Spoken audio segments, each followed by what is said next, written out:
hari ikintu cyo kuba atari muri cyo muri uwo mwanya ariko ari cyo mu gihe kiri imbere ni byiza kugisengera. Reka dusome ijambo mu Bacamanza 7 duhere ku murongo w'9 turanyarutsa. Haravuga ngo Gideyoni aja gutata Abamidiyani. Ijoro ry'uwo munsi Uhoraho aramubarira ati va hasi umanuka aho bashagaje kuko mbagabuye mu maboko yawe. Amen. Imana igabura abansi bawe. Imana igabura abadayimoni mu maboko yawe. Ariko niwaba utinya kumanukayo, jana n'uwo muntu wawe Pura umanuke aho bashagaje. Mwumvirize ibyo bavuga, niho uja kurema ubone kumanuka kubatera. Nuko amanukana n'umuntu wiwe Pura bashikira ku ngabo za mbere ziteramye aho bashagaje. Kandi Abamidiyani n'Abamaleki n'Abiburasirazuba bose bari bajimagije ico kiyaya, yari amasinzi nk'inzige n'ingamiya zabo zitoharurika, ari amasinzi nk'umusenyi wo kwisesero ry'ikiyaga. Nuko Gideyoni ashitseyo yumva umuntu arotorera inzozi mugenzi we ati ndose inzozi mbona irobe ry'umutsima wasayiri ritembagara rishika mu nsago z'Abamidiyani gikubita kuri kwihema. Iryo hema rirubama rirambarara hasi. Mugenzi we aramwishura ati nta kindi, iyo ni inkota ya Gideyoni mwene Yowasi w'Umwisirayeli. Imana yagabuye Abamidiyani n'ingabo zabo zose mu maboko yiwe.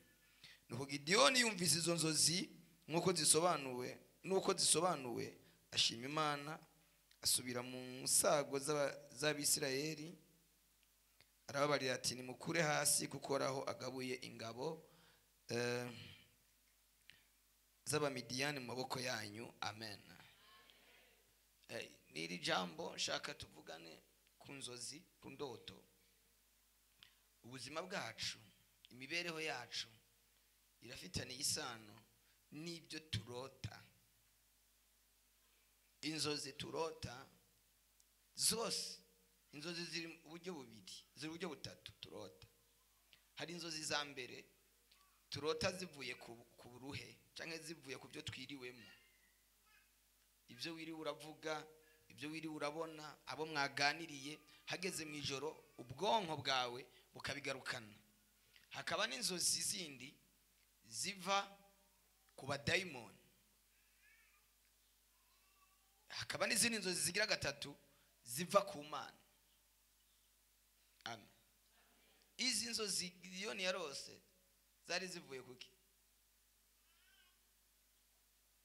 Musomye Bibiliya, izi zari zivuye kuki? Zari zivuye ku Mana. Kuko ngo yumvise izo nzozi amenya nuko zisobanura ngo acashima Imana. Aravuga ngo Uhoraho agabuye Abamidiyani mu maboko y'Abisirayeli. Haleluya. Hari inzozi ziva ku buruhe, ziva ku mirimo twiriwemwo, byo twiriwe turakora. Hakaba n'izindi nzozi ziva ku badayimoni, ziva ku barozi. Sinigeze kubabwira hano, iyo urose mu nzozi cyangwa iyo uryamye usinziriye ukumva umengo uraremeye, inyuma yawe hanze abari abazimu, abari abarozi bakugeretse k'ibintu. Aragenda agafata nk'ikintu cyawe yajanye yabuye, nk'impuzu yawe cyangwa ifoto yawe, akakigerereka nk'ikintu kingana n'iyi bafu. Wowe ukarara ugeretse nk'ikintu kingana n'iyi bafu ijoro ryo. Urabyumva? Gasanga umuntu yamana iminsi yose uburuhe. Wamana uburuhe iyo ubyutse, ubundi mu ijoro niho Imana yateguye kugira ngo turuhuke. Ariko kenshi abantu benshi iyo hageze mu ijoro ntibaruhuka, ahubwo bararuha cyane. Hari umuntu akubwira ati jewe sinsinzira kuko iyo nihenze ngasinzira. Mpura n'ibibazo bikomeye, iyo hageze mu ijoro ndarira, ndaganya, nyategwa n'ibiyoka, nyategwa n'ibikoko, nyategwa n'imyuka. Rero iyo hageze mu ijoro yumva afise amaganya.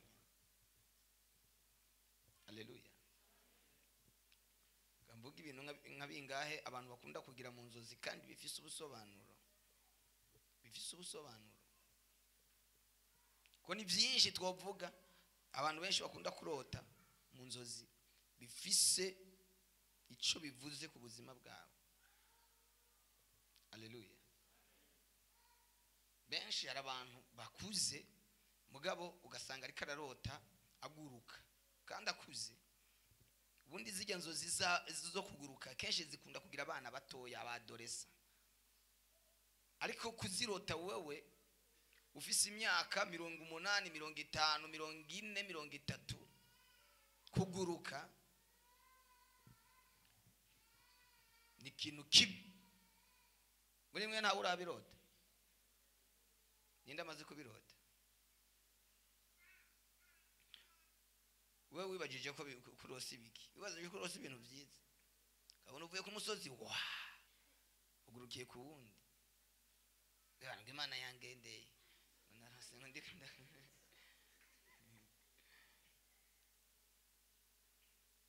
Ijya n'imyuka mibi, ijya n'imyuka ikwega ibindi bintu, ikwega inyatsi. Haleluya.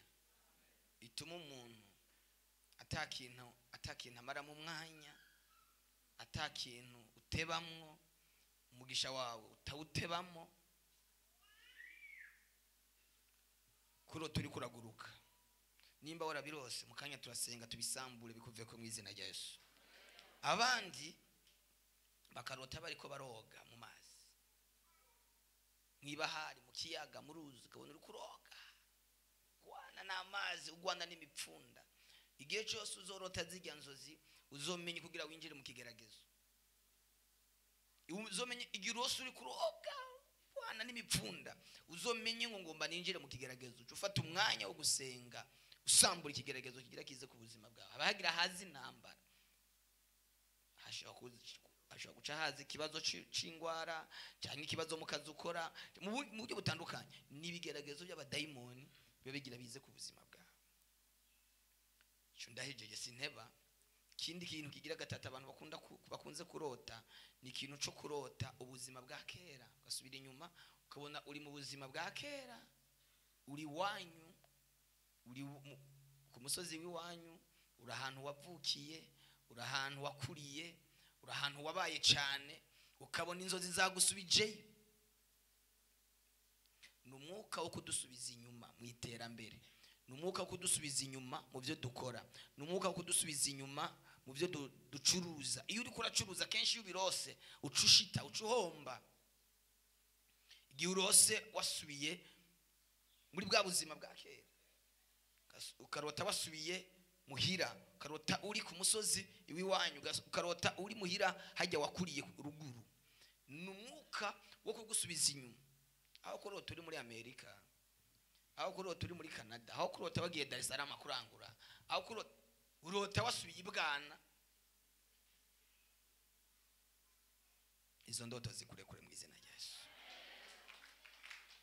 Mwuka w'indoto, kurota wasubiye mu buzima bwa kera.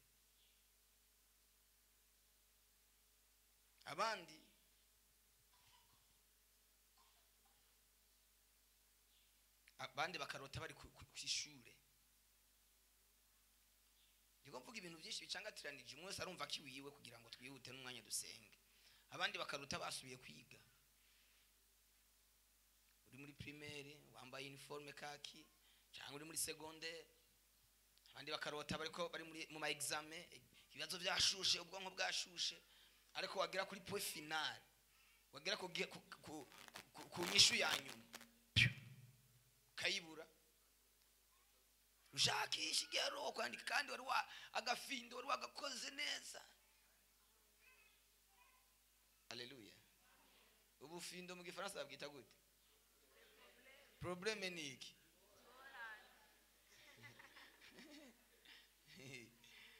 Ngorane. Niko nawe ubuzima bumeze. Nta kintu ukora ngo igiheze, nta kintu ukora ngo ushike kuri kunyishu ya nyuma. Abandi barakora agafinda akagaheza, amanota igiharuro akagiheza, akabona ko yatoye inyishu, akadepoza, ahejeje babazaniye amanota, agasanga urupapuro rwe ntirurimo, agasanga urwe ntigwaje, cyangwa ikibazo yari yagitoye bazana urupapuro agasanga afite 0, kandi ikibazo wari wagitoye wama muri esheke y'ubuzima bwawe igihe cyose, wama muri esheke, ibyo ukora byose wama muri esheke. Uravye ingene wibuka ingene urondera birahubanye cyane n'ibyo ufise, wama muri muhe kubera inzozi. Abadayimoni baraza bakaguterera mu nzozi, bakakwibira mu nzozi. Muribuka ngo igihe Farawo yarota inzozi, ngo yarose ngo ibintu bibiri bitandukanye. Arota inka zibyibushe, ngo arota n'izindi nka zonze, ngo izo nka zonze zimira za zindi zibyibushe, ngo izo za zindi zonze zirushiriza kuba mbi, ngo zari inka zonze z'umwaku, uko zariye za zindi zirushiriza kuba mbi cyane. Yosefu aramubwira ngo warose ibintu bifise ubusobanuro, hazoza imyaka yo kwimbura. Nawe mu buzima bwawe hari ibintu bibiri bibangabanganyo bikurimo, uragera igihe ukaronka, ukabona ko ufise umuvuduko wo kuronka, igihe ubonye ugeze ihejuru gatoya haca haza inka z'umwako zikamira za zindi zibyibushe, ukongera ugashita ugatangura bushaje. Urugo rwagiye mugiye kumera neza, igihe wumvikana n'umugabo indwi imwe gusa ninini, hayikubitamo yindi indwi, agakubita indwi 3 bimeze nabi, atawuvugana n'uwundi, n'inka z'umwako ziza kumira amahoro yo mu muryango, ziza kumira amahoro yo mu rugo, mu nzozi. Haleluya. Ikindi kintu abantu bakunze kurota, kandi kenshi ari igihe kirota abantu bubatse, kurota wakoze ubukwe, ukabona wakoze mariage. Haleluya. Abenshi abakobwa iyo babirose n'abasore acashima Imana, ngo ndashima Imana ngo Imana irangiriye ubukwe. Mwisi y'umwuka, mwisi y'imwemu, wahejeje kubaka, ufise umugabo. Haleluya. Ufise uwundi mugabo, nimba ufise umugabo cyangwa ufise umugore ukabirota, umenye ko mwisi y'imwemu hari uwundi mugabo ufise cyangwa hari uwundi mugore ufise. Uyo uramushugurikira, uramuronderera, uramugaburira, uramwambika mwisi itagaragara, mwisi itaboneka. We arafise ingena za kwiha mu butunzi bwawe, ko nurundi rugo ufise. Aha nta badamu bari ngaha ararota afise inda yibungenze, karota ufise inda, karota wibungenze, ariko bwaco mu gitondo ukwezi kugahera ntuyibona, umwaka ugahera ntuyibona, ntibigere kariko warigeze kurota ufise inda, cyangwa ukarota wabyaye umwana umubebe. Mwisi y'umwuka ufise abandi bana ubeshejeho, ufise abandi bana urera, ufise abandi bana utunga, udufaranga twa uronse utubarihira amashure, erega urabigisha. Mwisi itagaragara, niyo cyo gituma wamana inyatsi, wamana ibibazo bitandukanye, kuko ugumugaburira izindi famiye, ugaburira indi. Ufise nk'abana nk'igihumbi batagaragara, kuko nabo baravyaye, nabo baravyara. Ufise abuzukuru n'abuzukuruza, kandi abo bose batori wawe. Uzotunga ryari, uzokomera ryari, uzoshika kure ryari, ntuzigera ugira umugisha, kuko icuronse cyose kinaenda. Uyu munsi izo nzozi zikuveko mu izina rya Yesu. Indoto. Amen. Abandi bakarota bariko barasambanywa, ukabona uwo musambana, hari n'abatamubona, mugabo yikangura agasanga hari daimoni yamusambanije. Ukibaza ngo ni ibintu bisanzwe, ariko mwisi y'imwemu izo daimoni zaje mu buryo bugaragara, mu buryo bufatika, ziza kugusambanya. Hari n'igihe ushobora kurota umugabo wawe, cyangwa ukarota umugore, ukabona muri ko murakora rapport sexuelle, ukabona n'umugabo wawe n'umugore wawe. Mwisi y'imwemu si waba yakwatatse, si waba yaje kusaba daimoni biyambitse isura yiwe kugira ngo udashobora kubamenya. Haleluya. Niyo mpamvu kenshi abamama, abadamu, abakobwa bagwara ama infection. Ayo ma infection mugwara kenshi ntabwo ari kubera ko mutagira isuku, oya, ni daimoni ziza kubateza izo infection. Kandi imiti y'ama infection irazimbye cyane kugira ngo wame munyatsi, ubufaranga bwawe ugume bugenda, wamana imisongo, urivuze infection ntihera. Kazi ibintu nibiki, ni daimoni ziza kugusambanya mwijoro. Haleluya. Uyu munsi iyo daimoni irakuvako.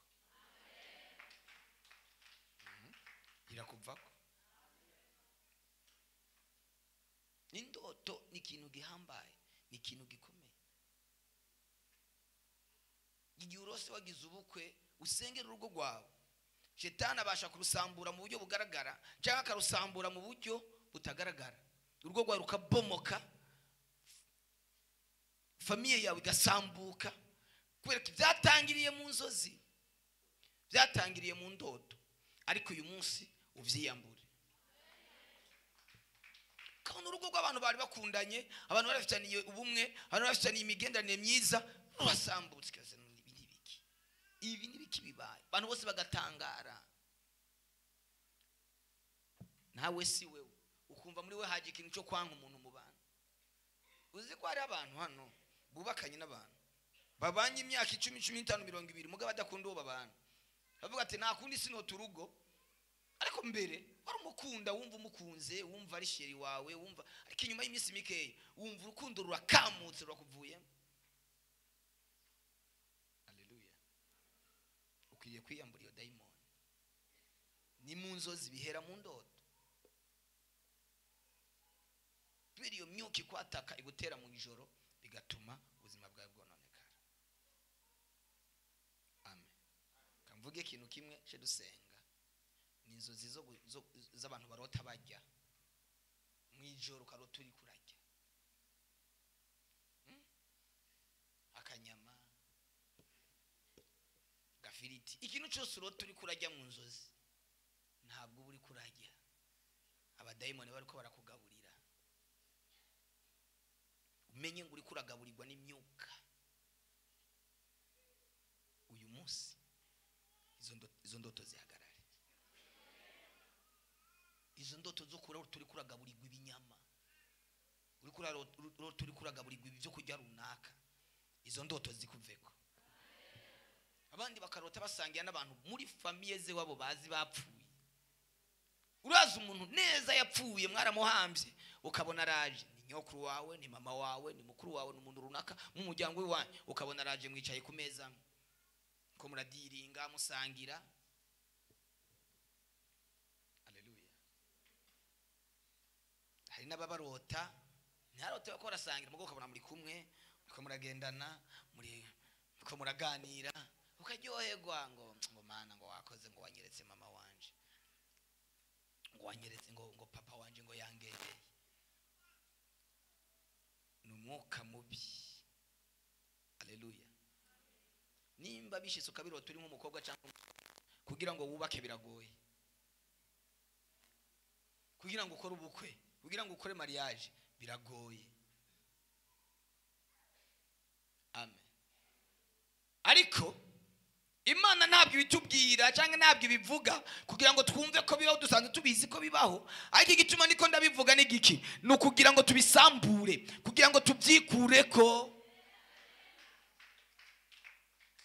Uzi ko mu bana banyu mufise harimo abana batari bo, harimo abana atari abantu.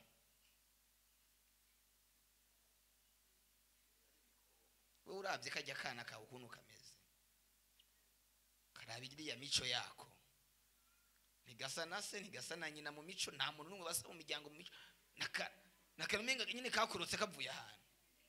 Raba neza gutatewe inda ni daimoni. Mwari muzi ko hari inda ziterwa n'abadayimoni? Ukibaza ngo watewe inda n'umuntu, uwo mwana igihe cyose umuronse ashitse agishika ku isi ni ngorane gusa, ni ibibazo gusa. Yama mu bibazo bigutwara amafaranga, yama niwagwara nigora ariko ntuce uvuga ngo kakandi kibanje akunda kugwara ngo ngo ni daimon ngo naka daimon ariko biranashoboka naho bimenye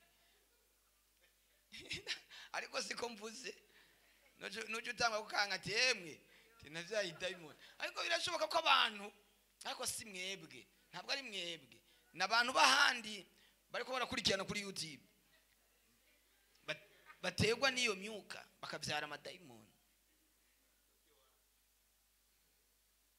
Bibiliya iravuga ngo abamarayika ngo baraje kwisi ngo barongora abana b'abantu ngo bavyarana nabo mu itanguriro mu gice cya 6 ngo abamarayika b'Imana. Bamwe baravuga ngo abanditsi bamwe baravuga ngo n'abamarayika b'Imana bari barungitswe ku isi. Imana barungitse kuko kera abamarayika bariyambika umubiri w'abantu bakagendera abantu. Isi tarononekara cyane kandi n'ubu baraza abamarayika gusa biratugora ko tubamenye. Ico gihe abamarayika baragendagenda bakazunguruka mu miji ngo baraza ngo babonye abakobwa. Ico gihe ngo hari abakobwa beza ngira n'abakobwa bikigi ngo babitegereje abavuga ati yemwe aba ntawo barengana ngo baca basambana nabo bavyara abana b'abantu bavyaye ngo abana bavyaye nibo bandurutswe ko nibigatanya bikomeye. Ico gihe abandi baravuga ngo izindi nzandiko zimwe ziravuga ngo abatraduije Bibiliya basobanuye Bibiliya baravuga ngo n'abamarayika bakorokanye na Satani abo bagumye mu kirere abo baguma batembera. Bibiliya ivuga ngo n'abamedi n'abaperesi abo rero kenshi bundi abadaimoni bakweri babandi bakorokana na Satani ntibava ikuzimu. Abo bazengera abo bazunguruka nibo batera abantu kuba basazi nibo batera imyuka y'ibisazi bari nabandi bajya bava ikuzimu bakaza iyaje kuri mission ikamunanira abademoni Satani yamuhaye baca baguma bazengera mu kirere. Abo nibo badutera kenshi mu ijoro nibo abarozi bakoresha. Abo nibo bakoresha nk'imizimu bakagenda bakazura imizimu y'abantu bakabambika imibiri y'iyo myuka.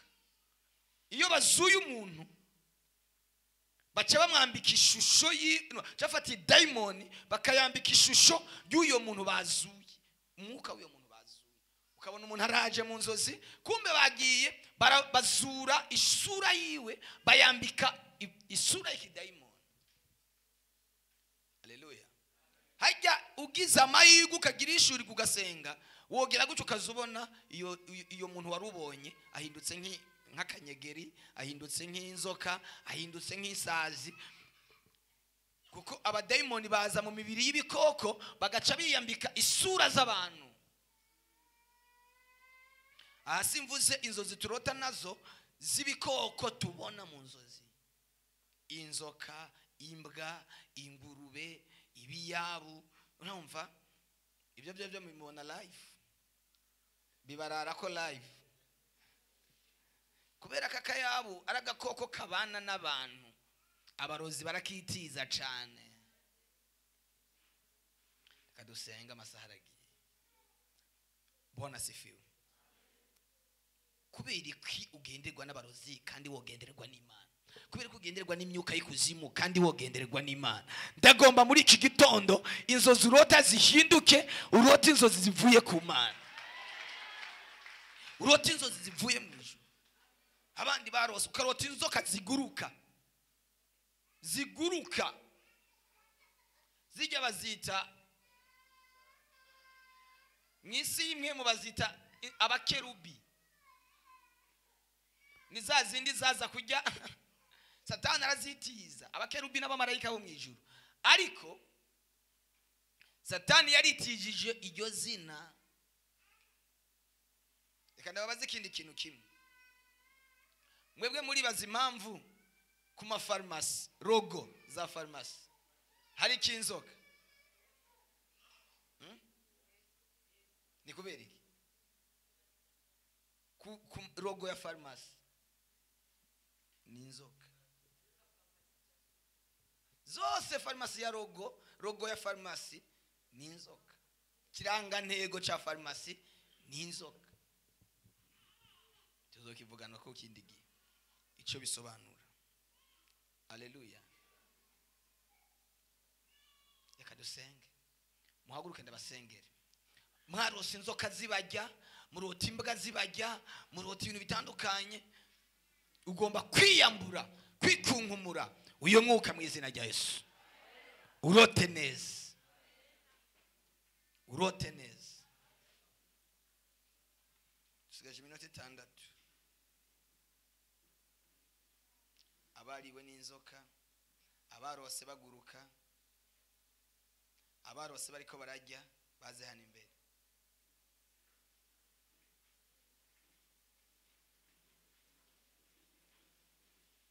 None mwese murota ibyo.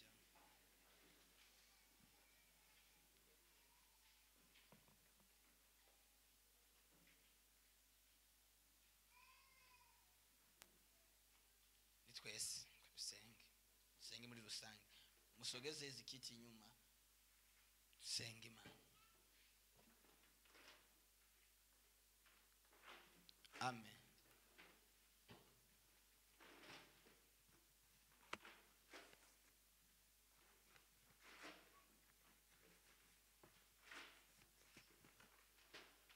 Ubuzima bwo kwishure, ubwo buzima bwo kwishure nta bandi barose bari kwiga. Ari muri kaminuza wakomesheje, ndasenga ngo izo ndoto zikuve ku buzima mu izina rya Yesu. Zikubohore mu izina rya Yesu. Imana ikubohore mu izina rya Yesu. Bohoke. Uzamura ibiganza ndabasengera. Data mu izina rya Yesu. Imana ikomeye, Imana igira neza, Imana y'ukuri kandi y'amasezerano. Ndiko ndasenga nawe usenga Imana. Ndiko ndasenga nawe usenge Yesu. Rabashakataya rosheketelebo mwizina rya Yesu Kristo. Mwizina rya Yesu Kristo ndazitura. Ndashaka umuntu umwe wongiye kuvuga acanza nsange hano. N'umuntu yigeze kurota mu nzozi, arota aboshe, abona aboshe ariko imigozi aboshe. Uyu muntu aze hano ngwino.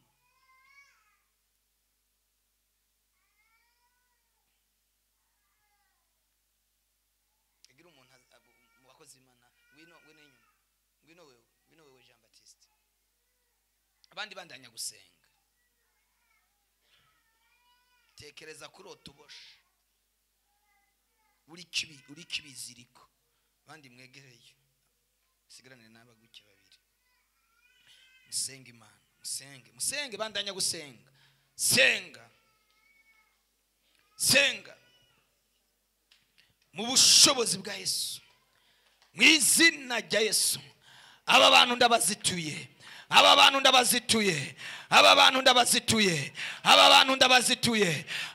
ndababohoye. Reparaba kwa jina la Yesu. Tak. Abandi bandanya gusenga uhamagara Imana. Tak. Le pashakosi. Tak. Abakuboshe ni bakurekure. Abakuziritse ni bakurekure. Ninasema achia. Rekura.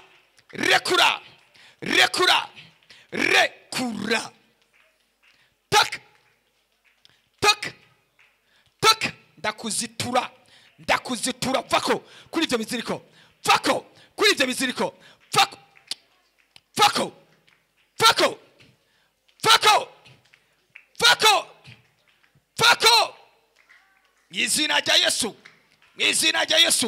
Mwizina rya Yesu.